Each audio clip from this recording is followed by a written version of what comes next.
still glow in November, when blossoms still bloom on each tree, when leaves are still green in December. It's then that our land. It is unacceptable in 2012 that land in Wales is owned by the English Crown and aristocrats. These lands were stolen from the Welsh people and never were or never can belong to the aristocracy or monarchy of another country because of historic conquest. Welsh people are being denied a say or even access to their own land because of the ownership of Welsh land by the English Crown and aristocrats. Today we have the Duke of Beaufort trying to impose a wind farm on the Mynyddoedd Llanybydder in Carmarthenshire against the wishes of the local Welsh people because of his historic title to the land based on robbery and conquest. Mynyddoedd Llanybydder is a 100% protected and very large habitat area of supreme beauty, has had a wind farm imposed on this community by using an Enclosure Act of 1845 by Carmarthen County Council in violation of EEC rules for the benefit of an overseas company. All the Crown and aristocratic lands in Wales should be returned to the people of Wales for Welsh people to decide the use of their own land. We at the Great Unrest Group 2012 support the call for a new Welsh Land Act to achieve that aim. A Welsh Land Act electronic petition to remove the Duke of Beaufort's lands and Crown lands by compulsory purchase is now being organised throughout Wales. Apart from the petition, we at the Great Unrest Group 2012 support the call for people's allotments on aristocratic estates and Crown estates throughout Wales. Wales has a history of democratic meetings on mountains that goes back several hundreds of years.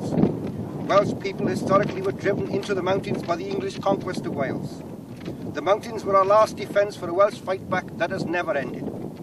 The working class movement in Wales was born in secret meetings on Gwent Mountains. These meetings gave birth to the Scotch cattle movement in the early 19th century, a movement that demanded social justice in early industrial Wales. It was a movement of direct democracy of the mountains in line with Welsh tradition. Today, as we see the democracy of the squares in urban areas in London, New York, Athens, Cairo, and the rejection of representative democracy for real democracy, for direct democracy. Today in 2012, we remember the Great Unrest in Wales in 1910 and 1912, when the authors of the Miners' Next Step rejected the elite representative democracy for the democracy of the workplace, industrial democracy. Elite capitalist representative democracy will give way in the 21st century to the mass democracy of the working people. The rural direct democracy of the mountains will join with the urban direct democracy of the squares. Therefore, we at the Great Unrest Group call on the Occupy movement in Wales to look beyond your urban horizons and join us in taking back the land from the Crown and aristocratic estates in Wales. Sign the petition for a new Welsh Land Act. Support the People's Allotments campaign. Occupy the land. Through my sorrow I see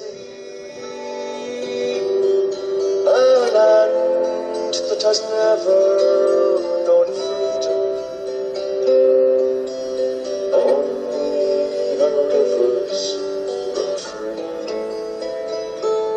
I wander her hills and valleys, and still through my sorrow I see a land that has never